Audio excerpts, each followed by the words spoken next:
नमस्कार दोस्तों, मैं हूं रोशन और आप देख रहे हैं जीके अफेयर्स यूट्यूब चैनल। दोस्तों, इस चैनल को जरूर सब्सक्राइब करके बेल आइकन को प्रेस रखिए। जनरल अवेयरनेस की तैयारी करवाई जाती है। जीके जीएस के रामबन का सीरीज चल रहा है आप लोगों के लिए। 36वां लेक्चर लेकर हाजिर हैं आप लोगों के लिए। तो देखिए, इसमें क्या करते हैं तो विभिन्न परीक्षाओं में पूछे गए प्रश्न को डिस्कस करते हैं, जो कि आने वाले एग्जामिनेशन के लिए इंपॉर्टेंट होगा, क्योंकि इसको टीसीएस स्पेशल रखने की कोशिश करते हैं। पीडीएफ चाहिए तो आप हमारे टेलीग्राम चैनल से जुड़ सकते हैं, जिसका लिंक आपको नीचे डिस्क्रिप्शन में दिया हुआ है। और आपके पास देखिए किसी एग्जाम का क्वेश्चन पेपर होता है तो gkfairs25@gmail.com पे भेज सकते हैं, ताकि उसको भी हम यहाँ पर डिस्कस कर सकें। तो देखिए, क्वेश्चन नंबर 526 नंबर है। अब देखिए किस एग्जाम में क्वेश्चन पूछा गया है। तो CGPDTM पेटेंट एग्जामिनर का एग्जाम हुआ था 20 सितंबर 2015 को।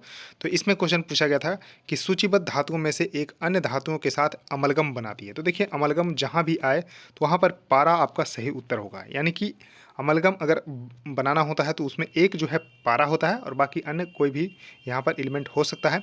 तो इस तरह से अन्य धातु हो सकता है। तो यहाँ पर पारा जो है इसका सही उत्तर होगा, यानी कि मरकरी इसका सही उत्तर होगा।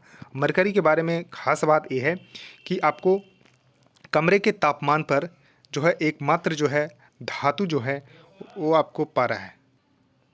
तो इस तरह से थोड़ा सा इसको ध्यान रख सकते हैं कि पारा जो है यहाँ पर आपको एकमात्र जो है यहाँ पर धातु लिक्विड है। और अधातु लिक्विड की बात हम बात करते हैं तो वो है आपको ब्रोमीन। तो इस तरह से थोड़ा सा इसको ध्यान रख सकते हैं।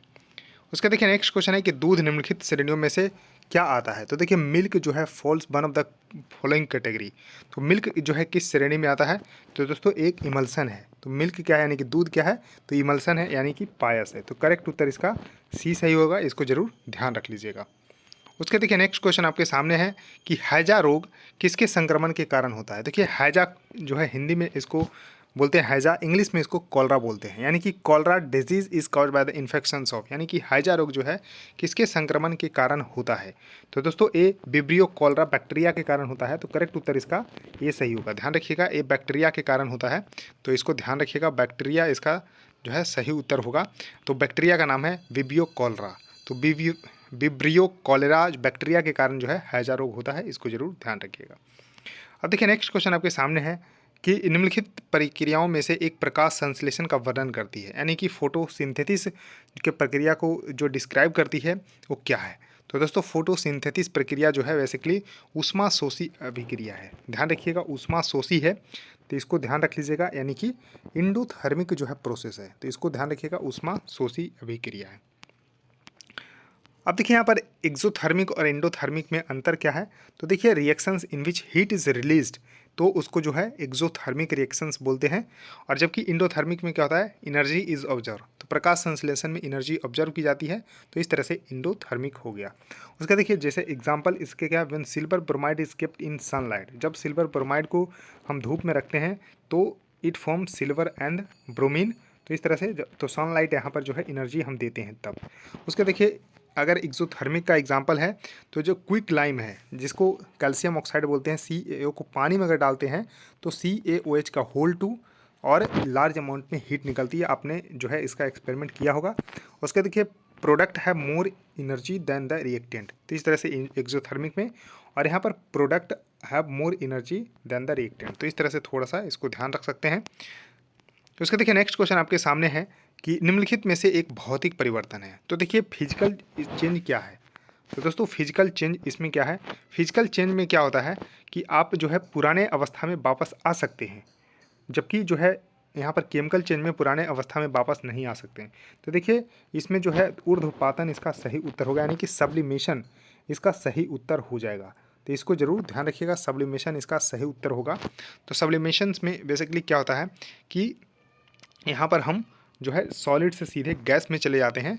तो इस तरह से थोड़ा सा ध्यान रख सकते हैं। अब देखिए, फिजिकल और केमिकल चेंज में अंतर क्या होता है। देखिए, फिजिकल चेंज में chemical compositions of A substances does not change, और केमिकल कंपोजिशन सब्सटेंसेस का चेंज हो जाता है। मोस्ट चेंजेस आर रिवर्सिबल, जैसा कि मैंने बताया कि पुराने अवस्था में वापस आ सकते हैं, रिवर्सिबल है।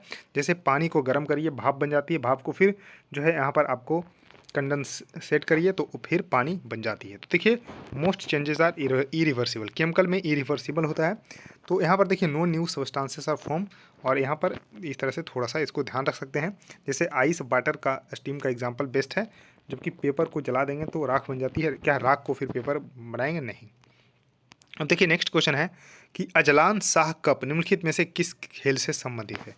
तो देखिए अजलान शाह कप और एक होता है सुल्तान जोहर कप, ये दोनों कप जो है आपको हॉकी से संबंधित है। तो हॉकी इसका सही उत्तर होगा। और देखिए बेसिकली ये मलेशिया में आयोजन किया जाता है। तो देखिए Sultan Azlan Shah cup is a annual invitational international men's field hockey tournament held in Malaysia. Malaysia में होता है, जैसा कि मैंने बताया 1983 में इसका शुरू हुआ बाईएनियल के रूप में, यानी कि हर 2 साल में एक बार की तरफ से। लेकिन 1998 से इसको जो है एनुअल इवेंट बना दिया गया। तो इसको जरूर ध्यान रखिएगा। उसका देखिए नेक्स्ट क्वेश्चन है कि निम्नलिखित में से कौन सा देश बिम्स्टेक संगठन का सदस्य नहीं है। तो देखिए बिम्स्टेक, तो बिम्स्टेक का यहाँ पर 7 सदस्य हैं। सार्क में 8 होता है, सार्क में 8 है, जबकि बिम्स्टेक में 7 सदस्य देश हैं। तो 7 सदस्य देश यानी कि bay of Bengal initiative for the multi sectoral technical and economic cooperation होता है। तो इसको ध्यान रखिएगा। तो इसमें देखिए आपको ध्यान रखना है कि म्यांमार भी है, थाईलैंड भी है, भूटान भी है, लेकिन मलेशिया इसमें शामिल नहीं है। तो करेक्ट उत्तर इसका सी सही होगा। अब देखिए इसके बारे में और कुछ जान लीजिए। तो देखिए बिम्स्टेक का फुल फॉर्म जैसा कि मैंने बताया bay of Bengal initiative for multi sectoral technical and economic cooperation.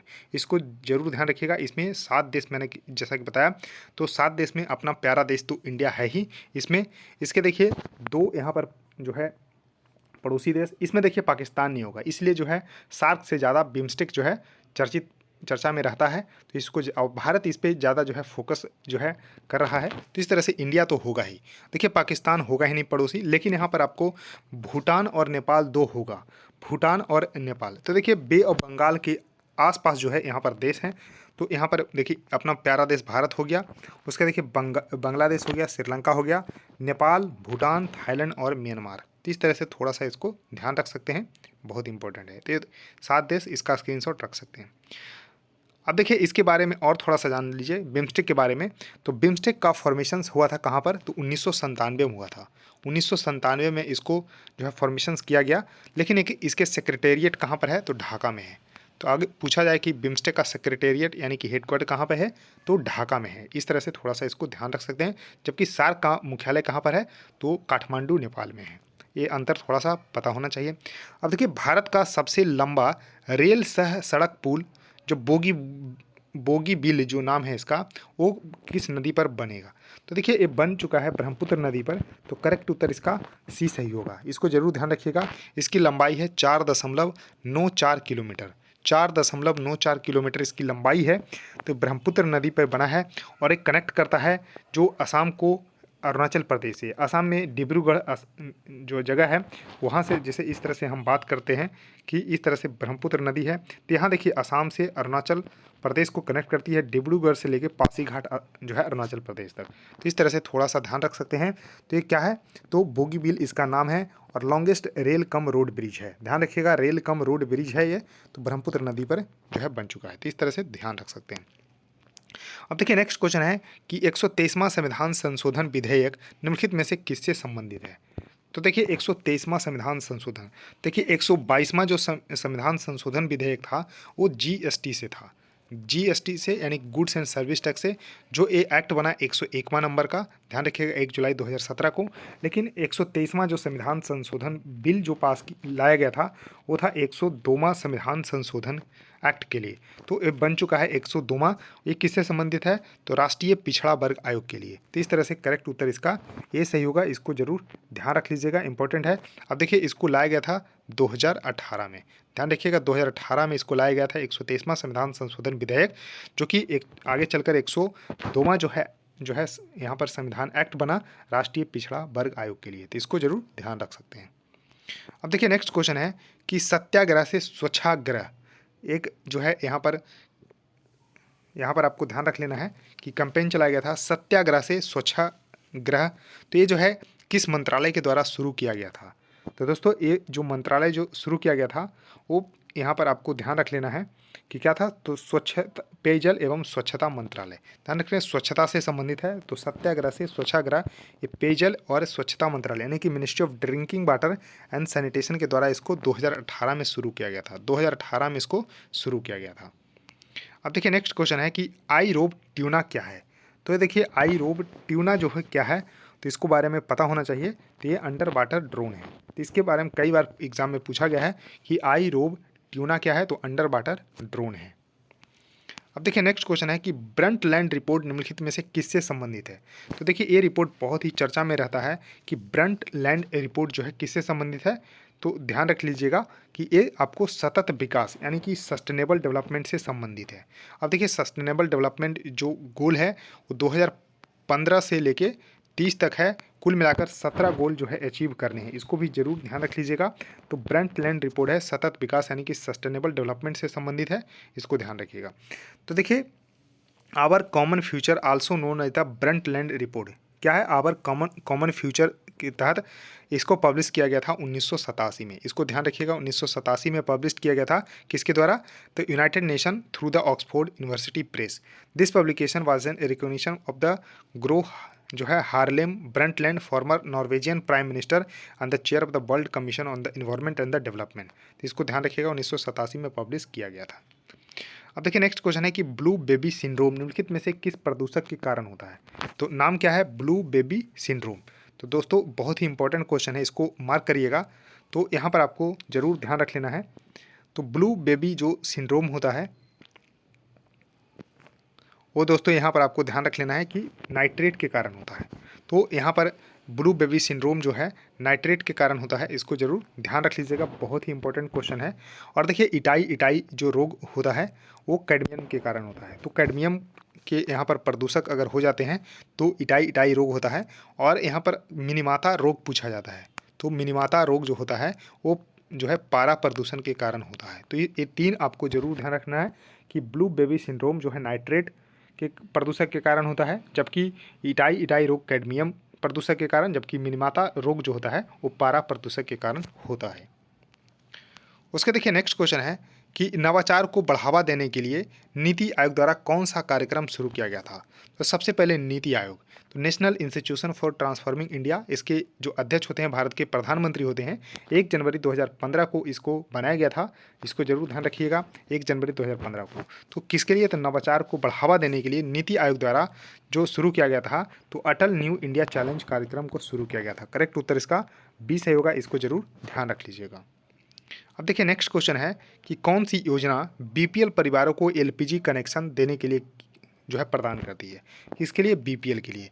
BPL means जो है यहाँ पर बिलो पॉवर्टी लाइन, यानी कि गरीबी रेखा से नीचे के जो लोग होते हैं उनको एलपीजी यानी कि एलपीजी तो लिक्विफाइड पेट्रोलियम गैस के जो सिलेंडर होते हैं उनको प्रदान करने के लिए, तो यहाँ पर उज्ज्वला योजना इसका सही उत्तर होगा।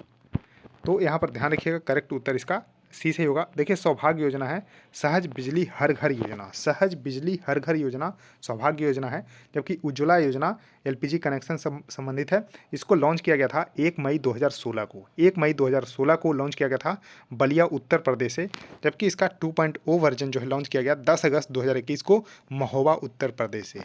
तो यहाँ पर आपको 2.0 भी लॉन्च कर दिया गया है, यानी कि दूसरा संस्करण कब, तो 10 अगस्त 2021 को महोबा उत्तर प्रदेश से। तो इस तरह से ध्यान रख सकते हैं। तो दोस्तों देखिए 540 क्वेश्चन हो चुके हैं, इस सीरीज लगातार चलती रहेगी, बस आप लोगों का सपोर्ट चाहिए। वीडियो को लाइक कर दीजिए और वीडियो को अपने दोस्तों के साथ शेयर कर दीजिए और चैनल को सब्सक्राइब करके बेल आइकन को प्रेस करिए। सो थैंक यू दोस्तों, इस वीडियो में इतना ही, धन्यवाद।